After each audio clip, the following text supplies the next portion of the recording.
is Ashura in the Karbala. It is Ashura in the Karbala. See the pain, see the pain, see the pain, see the pain. Oh Hussein, you made a call on Ashura, called out Al min Nasirin yansuruna.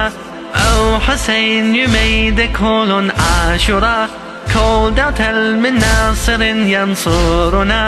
Here we are in answer to you, O Imam, to spread and promote to others pure Islam.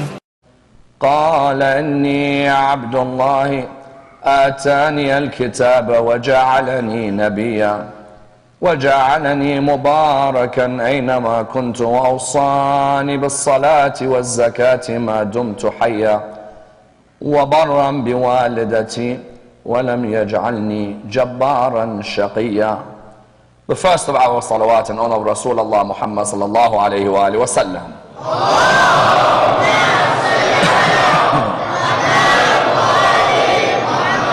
The second in honor of Amir al-Mu'mineen Ali ibn Abi Talib.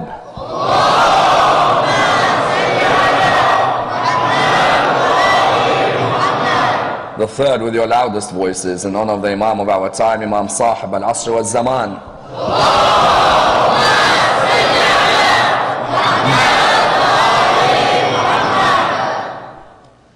Respected scholars, brothers and sisters, Assalamu alaikum wa rahmatullah wa barakatuh. The narrative concerning the birth of Jesus, son of Mary, is one of the most endearing narratives within the Holy Quran, and a narrative which requires an in-depth examination, a narrative from which many a lesson may be learned and many an example may be derived. The narrative which can be seen in chapter 19 of the Quran is a narrative which is very much undervalued and understudied. And indeed, this narrative not only allows us to see the greatness of the position of Mary in the religion of Islam, but also allows us to see the importance of the mother within the religion. As in, you find that the religion of Islam is a religion which brings about an important understanding of the position of the mother within our lives. Today, unfortunately, certain segments of Muslim societies have begun to neglect the position of the mother in their life. You find, unfortunately, in some of our communities today, that reverence and love which was originally meant to be shown to our mothers is seemingly not present anymore. You find that that reciprocity, the love she showed us, which is meant to return back to her, is in a way being diluted with the presence of nursing homes, for example, in the world today. As in, you find that there are certain Muslims in the world today who do not mind putting their mother in a nursing home because they believe that the old lady is now someone who is getting on their nerves too much, someone who's a burden on their lives, someone who's become a nuisance within their family. You find, unfortunately, today there are many stories which are reaching the community leaders and the scholars of the religion which highlight that what was first a religion which said that heaven lies underneath the feet of the mother, has become a set of followers who do not take this message into their lives. As in, how many times today do you hear of sons fighting with their mothers, daughters not speaking to their mothers, mothers being shown a lack of respect by their younger children? And indeed, you find that there is a need for us to reflect upon the position of our mother in our lives. You find that when mothers are valued in any community, then the future of that community without a doubt is protected. Napoleon used to say, give me good mothers, I'll give you a strong nation. And you find that there is a need for that motto to be in our lives today. That when a person recognizes the value of their mother, what their mother went through for them in their life, what sacrifices their mother made for them, you find that then you build a healthy community. Why? Because when the family structure is rigid, the community becomes a rigid structure. Whereas when the family structure is broken, then you'll find a broken community. As in, he who can't show respect to his mother will not be able to show respect to the outer world. And that's why the problem with us is sometimes only when people die, that's the only time we appreciate them in our lives. As in, you find that for some of us, while our mothers are alive, we don't show much reverence to them. We may show some reverence, but not as much as we should. When our mothers pass away, and only those in this hall whose mothers have passed away can tell you about this, that when your mother passes away, you sense that I could have spent more time with my mother. I could have shown more smiles to my mother. That time when she told me come home and I decided that it wasn't worth it because I was tired, I'd do anything to have those days and nights back in my life again. Therefore, the Quran came into discussing the story of Maryam and how she gave birth to Jesus. Why? You find that the Quran wanted to highlight that if ever you neglected the position of your mother, then know that the way Mary gave birth to Jesus and what she faced in the troubles should be an indication of what your mothers faced when they gave birth to you as well. And that's why tonight's analysis has a number of stages. Number one, how is Mary viewed within the Quran? And why did Allah not simply say Mary gave birth to Jesus? Why did Allah give us the whole details of the birth? Number two, and of the utmost importance, what are the scientific miracles from the birth of Jesus, son of Mary, in relation to God's advice to her, which were miracles only discovered a few years ago in the world of science? Number three, therefore, what is the role of mothers within the religion of Islam? And who are the great mothers who ensured that this religion remained alive? And number four, why did Imam al-Hussein take mothers with him to Karbala, knowing how barbaric some of the soldiers were in the opposition? Let's examine and try and dissect this topic in depth. When we come to the position of Mary within the religion of Islam, Mary without a doubt is given a reverence higher than any other religion. As in, we know very well, if you were to look at the other monotheistic religions, Judaism has no reverence for Mary whatsoever. Christianity, of course, has a great reverence for Mary, being the birth of the Messiah. But the religion of Islam has the greatest reverence for Mary more than any other. Someone will turn around and say, well, how could you say that? Christianity, until today, every church you enter, you'll see a Mary in that church. If you were to dissect the Bible and dissect the Quran, you'll find that Mary is mentioned more in the Quran than in the Bible. There are more mentions of Mary in the Quran than there are of the Bible. As in, go and read or go and make a search on any Bible website of the word Mary and any Quranic website of the word Mary and see who's mentioned more. You find that Allah subhanahu wa ta'ala saw the position and message of this lady so high that Allah subhanahu wa ta'ala wanted to highlight to us that this lady deserves mention more than any of the ladies before. And that's why even when you come to looking at the chapters of the Quran and the index of the Quran shows you 114 chapters, doesn't it? Of those 114 chapters, 8 are named after human beings. Isn't it? 8. For example, you have a story like Nuh. You have a story like Yusuf. You have a story like Yunus. You have a story like Muhammad sallallahu alayhi wa sallam.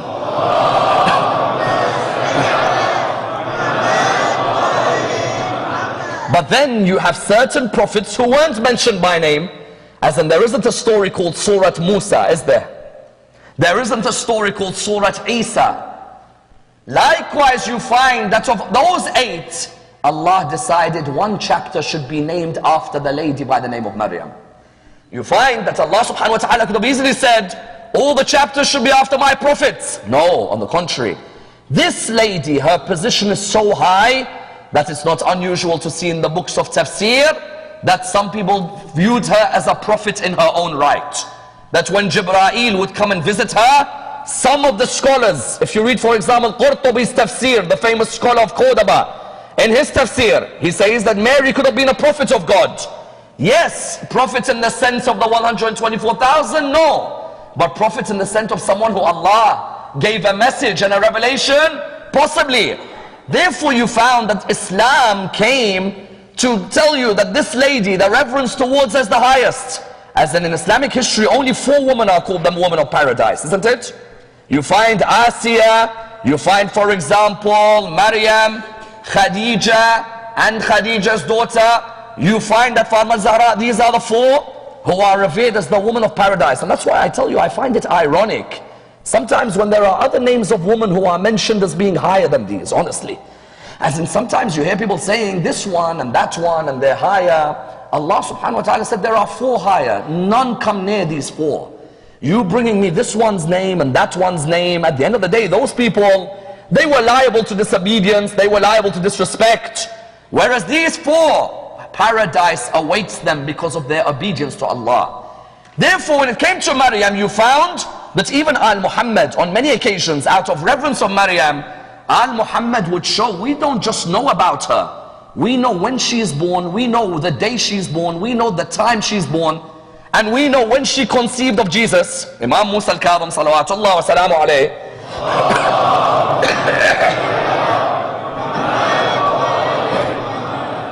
Imam Musa al-Kadhim, one narration mentions very clearly that one day he met a Christian scholar. When he met this Christian scholar, the Christian scholar was meant to be the most knowledgeable person of the area. Imam Musa al-Kadhim looked at him, he said to him, I hear you have great knowledge of Christianity. He said, yes, I do.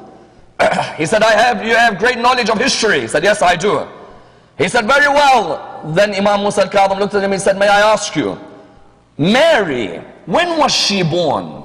What was her mother's name? What's her mother's name in Arabic? When did she conceive of Jesus? On which day and on which time? Christian scholar looked at him and said, well, I know about her life, but I don't know that much detail. As in, I don't know the day she's born, and the time she's born, and when Jesus was born, and who her mother was, and what her mother's name is in Arabic. Imam Musa ibn Ja'far said, then let me explain to you each of these. Maryam's mother was called Martha, and in Arabic her name is Wahibah. And when you understand this, you understand that her mother gave birth to her on a Tuesday at 4:30 in the afternoon. And she gave birth to Jesus on a Friday at noon. And that's why us Muslims, as a holiday, we have Friday in honor of the birth of Jesus, son of Mary. And that's why you find even 7th Imam would say, that even 8th Imam would say on the 25th of Dhul Qa'dah, Prophet Ibrahim was born and Prophet Isa was born. Who? 25th of Dhul Qa'dah. That's why sometimes people, when they ask, are we allowed to celebrate the birth of Jesus, son of Mary? Why not? If a person wants to honor Jesus, son of Mary, you can honor him, for example, on the 25th of Dhul Qa'dah. That's in our calendar. And if there's another non-Muslim who's honoring Jesus, son of Mary, I don't need to honor the same way as them, but I could certainly send them a congratulations, can't I? As in, at the end of the day, when Allah decides that a whole chapter of the Quran, chapter 19, is named after Jesus' mother, Allah was highlighting whoever shows respect to his mother and whoever shows respect to him is to be honored. And that's why many times in the Quran, you never find Jesus being mentioned alone. Whenever you hear Jesus, don't you always hear Ibn Maryam? Rarely you see Qala Isa. It's always Qala Isa ibn Maryam, Allahumma Rabbana anzil alayna ma'idatan min as-sama'i. Oh ya Isa ibn Maryam, idhkur ni'mati alayka wa ala walidatik. Always Allah wanted to show that I value his mother so highly that when I mention his name, I can't separate him from his mom. His mother is to be honored by anyone who hears of her story. And that's why Allah, do you know how highly he honored her? He went through the intricacies of her birth to Jesus. As in, sometimes someone says, when we read Surah Maryam and see 20 verses on how she gave birth to Jesus, why didn't Allah just say Mary gave birth to Jesus? Why? Well, Ya Allah, there's no need for you to tell me that she found out she's pregnant, she went and had to shake a palm tree, we told her to bring the palm tree towards her, dates fell down, then she went and sat by the water, she cooled herself with the water. Ya Allah, I don't need to know all of this. All I want to know is she his mother? Yes. No. Allah subhanahu wa ta'ala wanted you to see the intricacies of childbirth. Why? Because Allah wanted to show you that you will never appreciate what your mom goes through when she gave birth to you. Never. I could easily say to you, Jesus was born to Mary. I don't want to. I want you for a moment to reflect on all the verses of how this lady went through troublesome times. And if she went through troublesome times, then you likewise, you have to appreciate your mom may either have faced physical torture giving birth to you, or emotional torture giving birth to you, or loneliness giving birth to you, or no food being given to her when she gave birth to you. What do we mean? As in, look at her story. When she finds out she's pregnant, she says, how can I be pregnant when no man has touched me? Isn't it? So Allah tells her that the spirit is being breathed into you.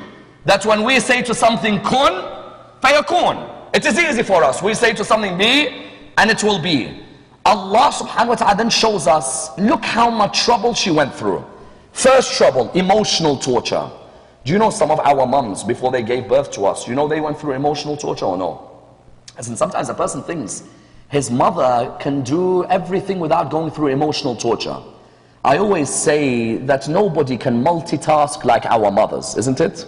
As in, if I'm a guy, I'm watching sports. You tell me, Sayyid Ammar, can you give me that book? I'll be like, wait. Put remote control down, get book. My mother, when she's pregnant with me, child, my elder brother in her hand, cooking, pregnant with me, and teaching my sister how to read. Isn't it 4 at once?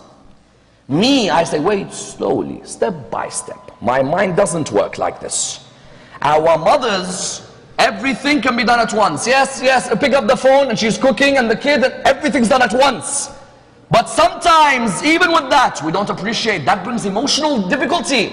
It's not easy to balance, isn't it? Maryam, Allah, the first thing He showed us was emotional difficulty. Why?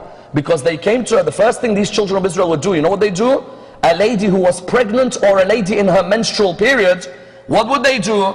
They'd isolate her in the community. You know, in Jewish scripture, you know what it says? When a lady is going through the monthly cycle, you should isolate her from the community. Why? Because one of the curses of Eve is the monthly cycle. You say, what do you mean one of the curses of Eve? What are you talking about? They say, well, Eve, because she tempted Adam, God cursed Eve. He cursed any woman in the line of Eve. What do you mean any woman in the line of Eve?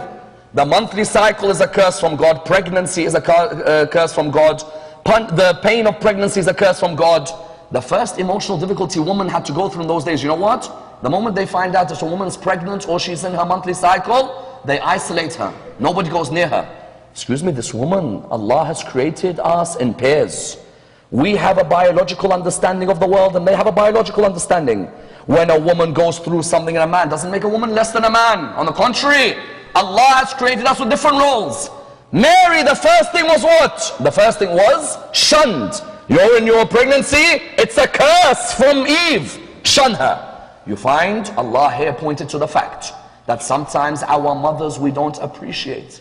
That they may go through an emotional torture from their own people. That sometimes their own people may torture them and not even want to come near them when they're pregnant. A mother sometimes needs support from her sister-in-law, from her brother-in-law, from her mother-in-law. Sometimes that mother-in-law is like, do everything yourself.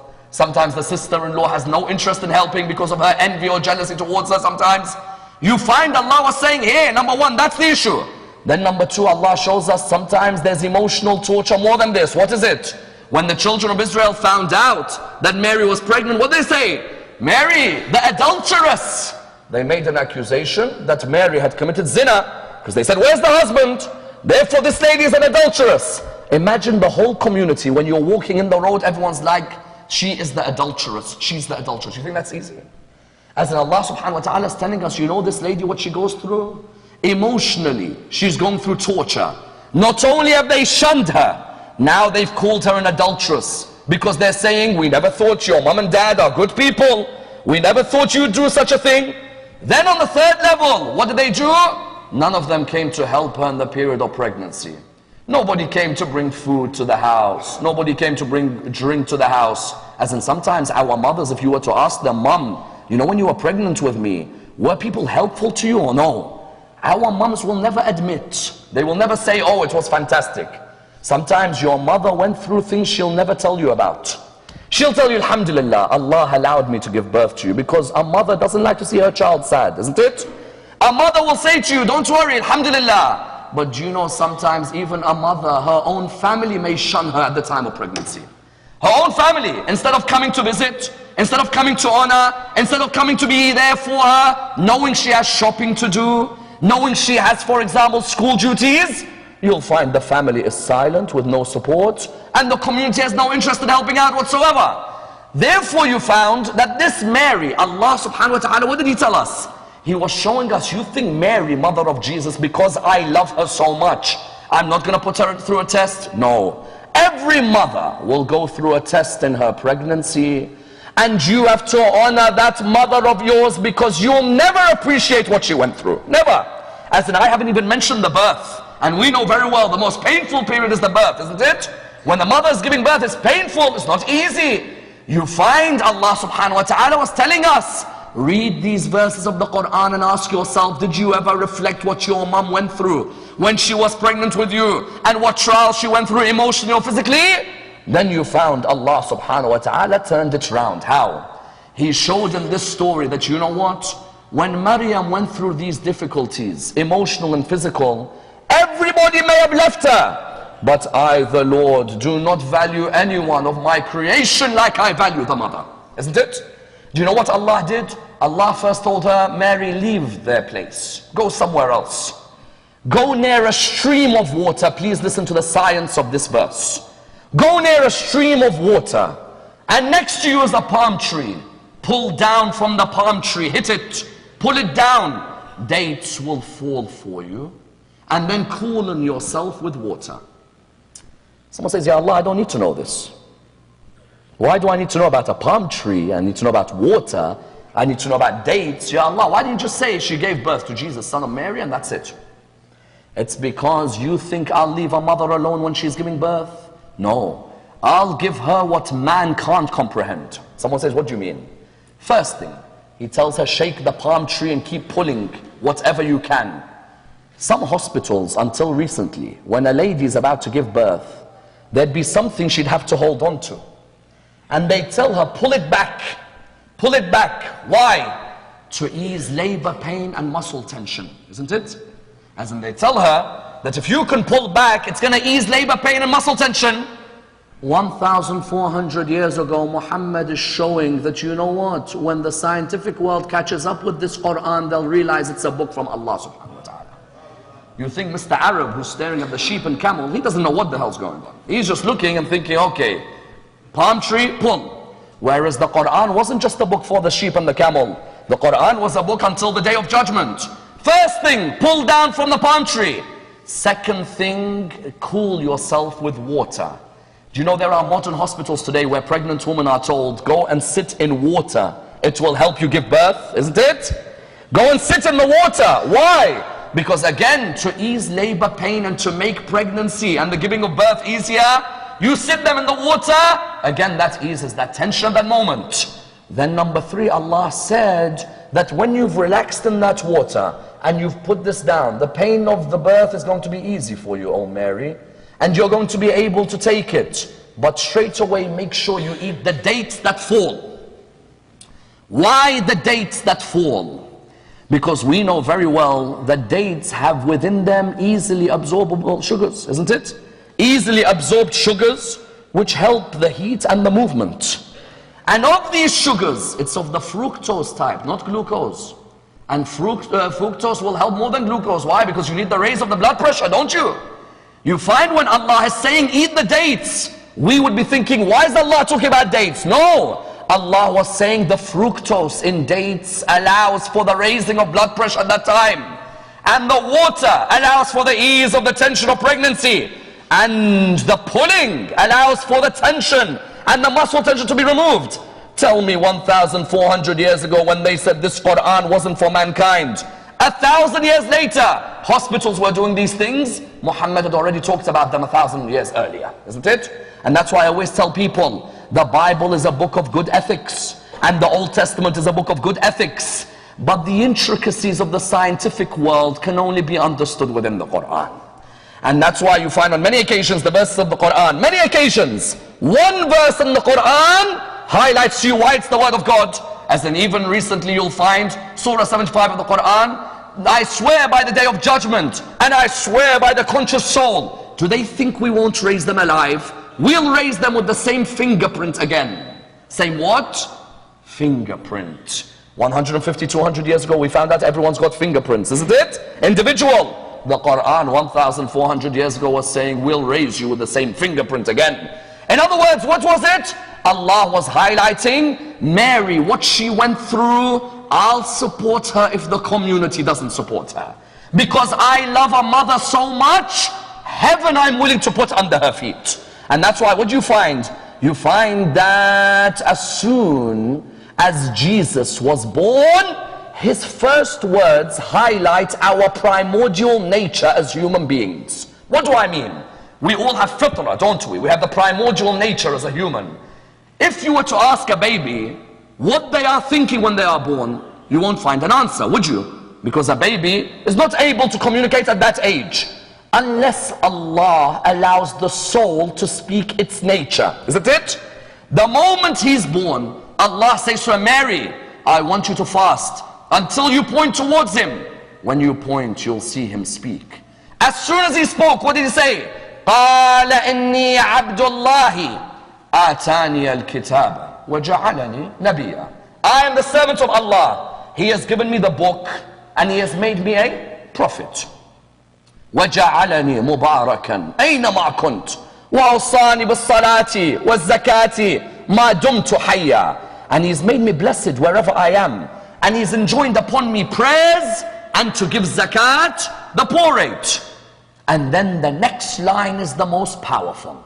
وَبَرًّا بِوَالِدَتِي وَلَمْ يَجْعَلْنِي جَبَّارًا شَقِيًّا. And he has ordered me to be obedient to my mother and not to be overbearing or hard towards her. The first words he spoke, Allah, worship of Allah, and worship comes in obedience to my mother. وَبَرًّا بِوَالِدَتِي. Duteous to my mum. That's my role on this world, nothing else. I could tell you about the book and everything. No. بَرًّا بِوَالِدَتِي وَلَمْ يَجْعَلْنِي جَبَّارًا شَقِيًّا. He hasn't made me someone who's overbearing to her. No. Duteous. Whatever my mum wants on me, then I'm willing to give towards my mum. And only then he says, وَالسَّلَامُ عَلَيَّ يَوْمَ وُلِدْتُ وَيَوْمَ أَمُوتُ وَيَوْمَ أُبْعَثُ حَيًّا. What does he say? Only then he says, peace be upon me the day I'm born. After I'm duteous to my mom, then peace be upon me. If I'm the type of person who's rude to my mom, overbearing to my mom, remove the peace from me, Ya Allah. I don't deserve any of your salam. But if I'm duteous to my mother, then reward me. And that's why you find on that issue of the dates, Rasulullah would always say that whenever your wife gives birth, straight away give her dates. He said to him, why Ya Rasulullah? He said, because had there been a better food for a lady after she's given birth, then Allah would have given it to Mary, mother of Jesus. Isn't it? And that date, be it the rutab or be it the tamar, rutab half ripe, tamar full ripe, it has easily absorbed sugars, which not only help with childbirth, but the fructose is vital for us in raising the blood pressure. You therefore found that Islamic law, taking this story, developed certain fiqh rulings on the basis of this story. What do I mean? I mean, every verse in the Quran, you may have a law of fiqh emerge from the verse.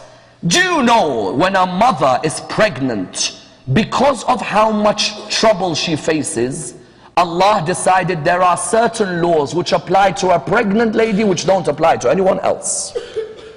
What do I mean? I mean, economically in Islam, one of the rights, we have two things in Islam. We have al-rida'a and al-irda'. Al-rida'a means suckling. Al-irda' is the right of the mother to charge her husband for breastfeeding the child. That doesn't mean, of course, everybody goes after tonight's lecture and charges the husband for breastfeeding. No. Al-irda' was a concept developed out of this. Why? Allah subhanahu wa ta'ala was saying, 9 months your mother carried you. That husband who's looking after her, if she demands money from him for breastfeeding, she's allowed. Because no one can ever pay her back those 9 months. Can we? Never. However much we try and tell our wives, we're happy for you, you're blessed, you've done well. Can I really pay back those 9 months? I can't. For her to multitask like the way our mums multitasked when they gave birth to us, it's something we can never appreciate. You found economically, if a wife charges her husband for breastfeeding, That's her right according to the laws of irda within Islamic law. That's number one. Number two, if a lady dies while giving birth, then she dies as a martyr on the path of Al Muhammad. Now some people are surprised. Say, what do you mean she dies while giving birth? She becomes a martyr on the path of Al Muhammad. Without a doubt. Without a doubt. Why? Because she was about to give birth to someone who'd continue in the spread of the message of Abu Abdullah, hasn't it? So Allah ordered, if she dies while she be giving birth, or even in the period of nifas. You know nifas? That postnatal period? And we have, for example, the discussions in fiqh concerning hayd, the concerning nifas. You'll read all of them in fiqh. If a mother dies in nifas, according to Islamic law, she dies as a martyr. You can die as a martyr either through the sword, or you could die as a martyr because of your love for the message of Islam, or you could die as a martyr, as a mother. When you've given birth, you die. That's why you find Imam Zayn al-Abidin. Imam Zayn al-Abidin, he never saw his mom. Imam Zayn al-Abidin didn't see his mom. Few days after she gave birth to him, she died. Shaharbanu died a few days after she gave birth of Zayn al-Abidin. You found that she therefore died as a martyr. Why? She gave birth at a period, and then she died in the period of nifas. And that's why you find Maryam, do you know after she gave birth, do you know what happened to her?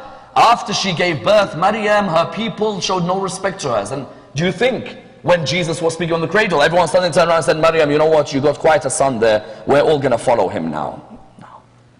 Get out. Get out. And Imam Amir al-Mu'mineen tells us towards which river she went. And towards which area. Imam Amir al-Mu'mineen coming back one day, having fought the Khawarij at Nahrawan. When he was coming back, he stopped at a place, there was a monastery.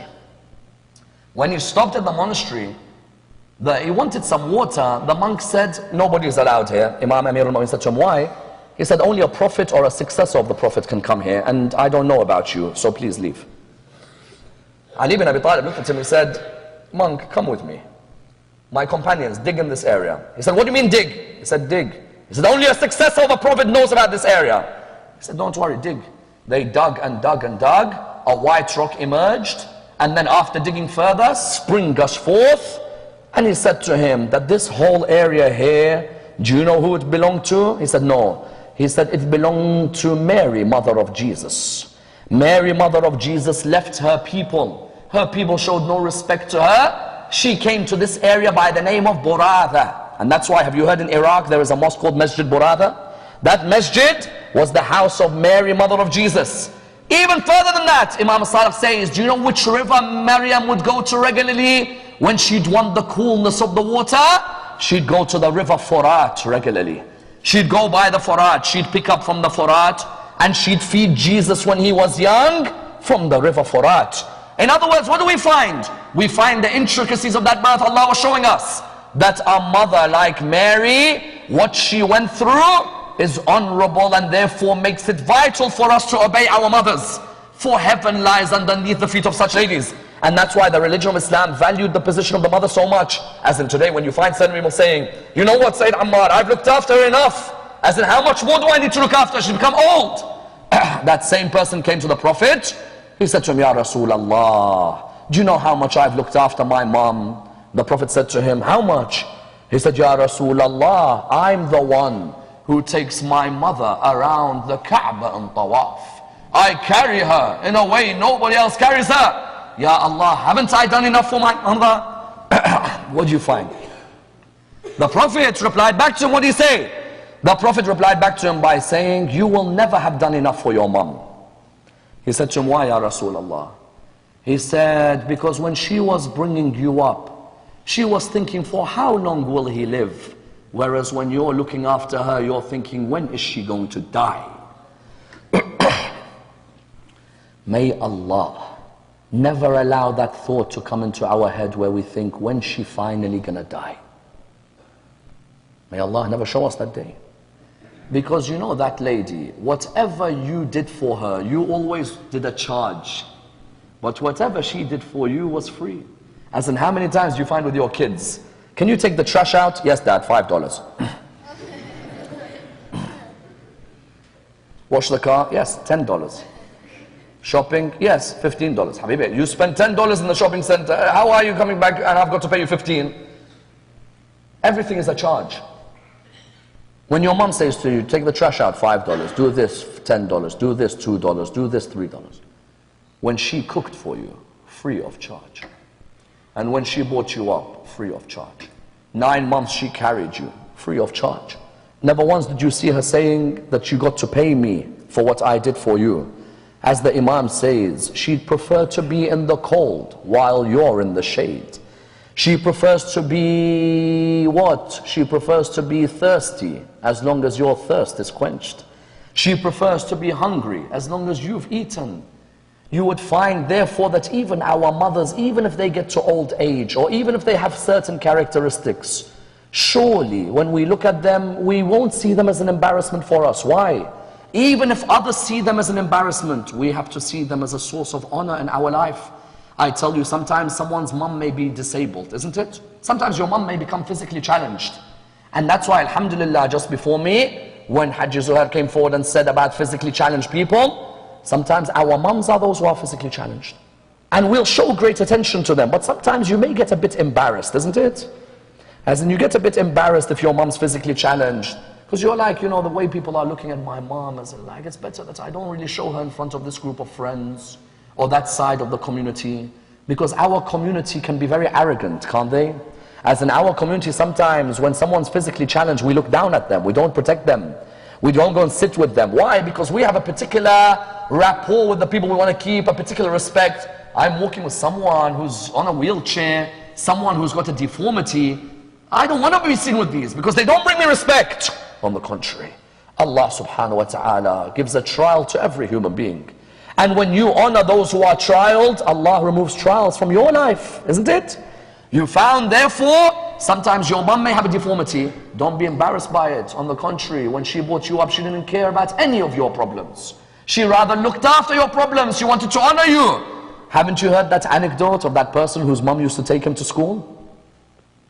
His mom takes him to school, but his mom couldn't see in one eye. She's damaged in one eye. So she takes him to school. When she takes him to school as a young boy, his mom, because she's got a damaged eye, his friends would see him and say, look how ugly his mother looks. And obviously the boy gets hurt, but at the beginning he's like, you know, it's my mother, don't talk like that about my mom. But then later when they started speaking too much about his mom, one day he said to her, you know what, I don't want to have nothing to do with you. All you are is a source of embarrassment for me. My friends, when they see that you don't have an eye, my friends, all of them laugh at me. My friends, all of them mock you in front of me. Get out of my life. And truly, because of how much she loved him, she got out of the life. One day there's a school reunion, and the school reunion means he has to go back to his area. He's got married, he's had kids. And one day when she's come to visit the house and the kids are in the house, as soon as the kids saw the mom, the kids ran away. The boy came out and he said to her, it's you, I told you don't come back to my life again. Get out. Get out, you're a source of embarrassment. Even my kids are scared of you because of your lack of eye. My kids are scared. She said, you know what, it's better that I leave him. This person has nothing for me, it's better that I go. When the school reunion came, he went back to his area. He's gone back to the school. He thought, let me just go and see that old lady, how is she doing? He went, knocked at the door of the house. A new family are in the house. He said to the new family, he said to them, excuse me, I want to ask you a question. Where's the lady who used to live here? He said, oh, the lady passed away, unfortunately. He said, oh, okay. She leave anything behind? He said, yes, she left one note behind. She said, one day if my son ever comes, give it to him. He picked up the note. He started reading. And he looked at him and it said, dear son, I know I was a source of embarrassment for you in your life. And I'm sorry about the fact that I didn't have an eye and your friends would make fun. But the reason I didn't have an eye is because you were involved in an accident early in your life where you lost your eye. And I decided to sacrifice my eye. And I took my eye in operation and asked them. I told them, I beg you, please put it in my son. I'd rather see him happy and see myself sad. I'd rather see him smile and see myself go through hardship. Tell me how many of our mothers, there were moments because of us, they made a sacrifice and we turn around to them and we're like, who are you now to tell me? Who are you to advise me? And later on we're like, you're so right. I was so arrogant towards you. You who showed me warmth at a young age. You who whenever I'd walk in, even if you're tired, you'd cook for me. Anything you need, you'd give to me. You'd show the best of love towards me. And I show dishonor and hatred back towards you. I'm willing to talk rudely to you. I'm willing to blame you for issues where I was to blame. But I took out my hatred on you, even though I'm the one to blame in all of this. And then to see your mother in the ground, below the earth, you've got to put a kafan on that mother. That's the hardest, isn't it? Hasn't to put that kafan on that mother? No more. The next day, where is that heart? That heart that was there for you. Where is she now? No more. So therefore the message of Islam was what? That we had great mothers who gave everything away and kept this message alive, isn't it? Mothers who gave away and kept the message alive. You find, for example, of the great mothers I can name you, this religion produced. Were it not for them, this religion would not be here today. Mother number one, the sister of Rushayd al-Hajari, wife of Ammar ibn Hamaq al-Khuza'i. You know that lady? She stood in front of Muawiyah after Muawiyah was ruling the state. He said to her, I hear you're a lover of Ali ibn Abi Talib. She said, yes, I am. He said to her, then get out of my courtroom. You are a despicable person following the worst of leaders. She looked at him and she said, Muawiyah, you think you can scare me with your tactics? I came from earth and you came from earth. And at the end you'll go down to earth and I'll go down to earth. We're all going to be buried at the end. I'll never leave the love of Ali ibn Abi Talib. Do whatever you want to me. Sacrifice me. Behead me. Ali ibn Abi Talib's love you can never remove from my heart. That was a mother. A mother who kept this religion alive, that's number one. Another mother who kept this religion alive, Mukhtar al-Thaqafi's wife, Umrah. Those who've seen the recent series on Mukhtar, you see when his wife at the end, his wife, what happened? When she was called by Ibn Zubair, he said to her, Umrah, you're the wife of Mukhtar al-Thaqafi, leave him. I'll let you go, but if you still love him, I'll behead you. She said, my husband was a good man. He was a man who prayed in the night and fasted in the day. And he's a man who was a lover of Amir al-Mu'mineen. Ibn Zubair, you want to behead me? Behead me. As long as I die with the love of Ali ibn Abi Talib, I don't mind being beheaded. Those were mothers. Those were mothers who kept these nations alive. And that's why the 10th of Muharram, you found mothers who kept this religion alive, isn't it? As in when you come to the 10th of Muharram, you look at those mothers and someone asks the question, Ya Aba Abdullah, why did you take them with you? As in, you know the Umayyads are barbaric. You know that they're going to hurt your wives or hurt your mothers who are present. And you know that was a question Ibn Abbas asked him. Ibn Abbas said to Aba Abdullah, he said to him, Ya Aba Abdullah, I want to ask you a question. You have accepted that you're going to be a martyr. But the mothers, how could you make them go? He said, Allah wants to see them as prisoners. Someone says, why? Because Aba Abdullah knew, as prisoners, they'll make sure my message remains alive. Those mothers, as prisoners, they'll make sure my message remains alive. I know how barbaric these Umayyads are. Ziyad or his son, I know how barbaric they are. I know how barbaric they treat their woman. But I have mothers in my army. If it's not for them, this religion will never remain alive. As prisoners, these mothers will give everything away. And they'll even be willing to give away the darlings of their life, their children, isn't it? As in those mothers on the 10th of Muharram, didn't they give away their kids or no? Those mothers on the 10th of Muharram, some of them gave away kids who were like moons on this earth. Wallah. Look at al-Baneen when she gave her 4 sons away. Look at Layla, how difficult was it to give Ali al-Akbar away. Look at Ramla, how was it for her to give away Qasim. Look at all of those mothers, Rabab, to give away a 6-month-old baby. But surely, the mother of mothers, and the way she asked Aba Abdullah, that I want to give my sons away. I want to give my sons, because what will I answer my mother on the day of judgment? Because that was a difficult moment when Sayyidah Zainab approached him. It was difficult, because she's a mother. Every mother in this hall today will know exactly what I'm talking about. A mother, if her child falls a bit on the ground, she starts crying. Imagine you see Aun with horses on his body. And you see Muhammad with arrows surrounding his neck. How difficult was it for her? And you know what she did? She came to them on the night of the 10th of Muharram, and she said to them, tomorrow, are you going to make me proud, the both of you? Are you going to make me proud? Because Ali al-Akbar is going to make his mother Layla proud, and Qasim is going to make his mother proud. Are you going to make me proud? Said, mother, do not worry about us. My grandfather Aun said to her, from my dad's side is Ja'far al-Tayyar. And my grandfather from my mom, from you, is Ali bin Abi Talib. Mom, we have them. And mommy, listen to this line. How can a child be scared of death when Abbas is the one who looks after him? So she said to them, I'm proud of you. I love the both of you. And you know that final embrace between a mother and her kids? It's a difficult embrace. Wallah, it's difficult. Oh heart of Zainab, what did you see on the 10th of Muharram? And you know what she said when she returned to Medina? They may have taken your drawings from my eyes, but they could never take them from my heart.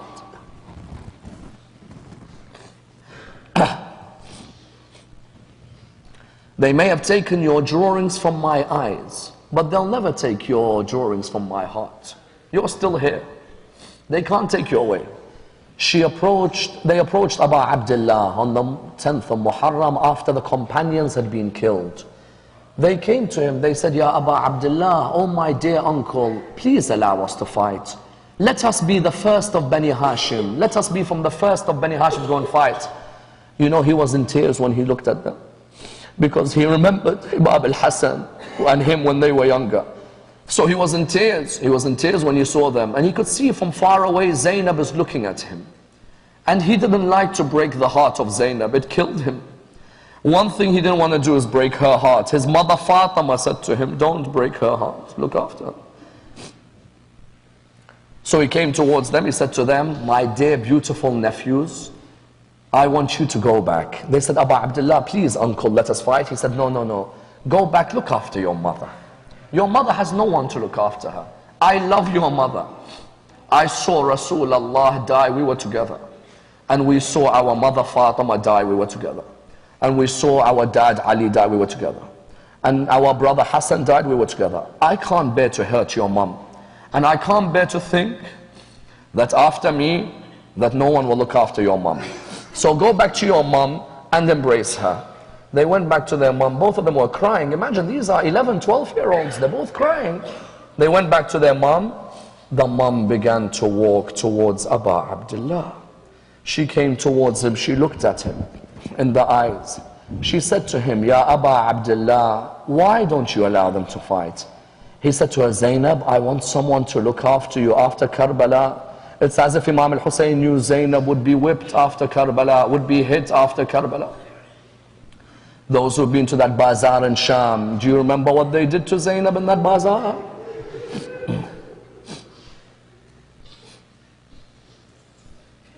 So he looked at them and he said to her, I prefer that they don't fight. I want them to look after you.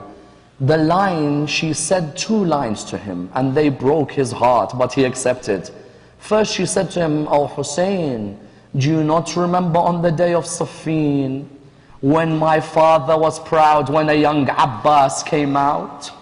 Do you remember how my dad smiled that day when Abbas came on his horse? Oh Hussein, allow my sons to come out. They're the same age as Abbas was on that day. But the second line killed him. She said to him, Aba Abdullah, I want to tell you one thing. What will I give towards my mother Fatima al-Zahra when I see all the mothers giving their sons away? I see Layla to my right giving Ali al-Akbar away, and I see Ramla giving Qasim away, and I see Rabab willing to give her baby away. Aba Abdullah, what do you want me to answer my mother? How can I face my mother without having given anyone away? Ya Qalb Zainab. May Allah bless your tears, and may Allah allow us the ziyarah of Sayyida Zainab. He said to her, my darling Zainab, I allow you, forgive me, but I have so much love for you and for your children. The narrations mention they went out on the battlefield, and every time they fought someone, they turn around and they say, oh, our uncle Abbas, are you proud of us? Oh, our uncle Hussein, are you proud of us? When someone would come to strike Aoun, Muhammad would jump to protect him. And when someone strikes Muhammad, Aoun would come. Then Umar bin Sa'ad called out the fateful cry. He said, soldiers, do not fight these two one-on-one. They are the grandsons of Ali and Ja'far. Fight them from every angle. They surrounded the children of Sayyida Zainab from every angle. They began to attack these two young boys from every angle. When they came to attack Muhammad, Aoun jumped in the way to protect his brother. When he jumped in the way, they killed Muhammad and they struck Aoun. Aoun was on the ground. When he was on the ground, he called out, Assalamu alayka ya Aba Abdullah. Aba Abdullah ran to Aoun. Brothers and sisters, listen to this. When Abu Abdullah sat by Aoun's body, he sat by the young nephew's body and he looked towards his eyes. The nephew looked at Abu Abdullah. He said to him, oh my uncle Abu Abdullah, are you proud of me the way I fought for you today? He said to him, my nephew, I love you. I love you with all my heart. And I know your mother is proud of you. But then the nephew replied with something. He said, oh my uncle, can you take a message back to my mother? I beg you, I beg you. He said to him, what is it? He said, tell my mother that I never drank from the water of the Furat. Because I know that she is thirsty. How can I drink when my mother has no one to quench her thirst? He took the two of them back. When he took them back, Sayyida Zainab, you know what she did? She didn't cry at Karbala. No, she didn't. Then she went to Kufa. She didn't cry. She went to Sham. She didn't cry for them. She came back to Karbala. She didn't cry for them. It's only when she got to Medina that the thoughts of her darlings came back to her. Do you know where? When she entered her house and she saw two empty mattresses in the house.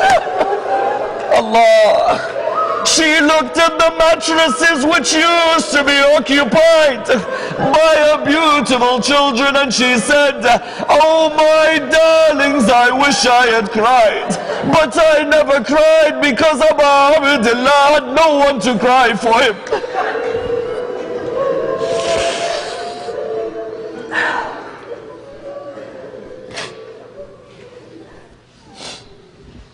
Inna lillahi wa inna ilayhi raji'un. Raise your hands, brothers and sisters, raise your hands. May Allah bless those tears for Aoun and Muhammad. We pray to Allah to raise us with Aoun and Muhammad. Allow us to be amongst the companions of Imam Sahib al-Asr wal-Zaman. Raise us with the Imam of our time. Allow us to receive his intercession in this world and the hereafter. We pray to Allah subhanahu wa ta'ala with the Surah Al-Fatiha. But before it, the loudest of your salawat.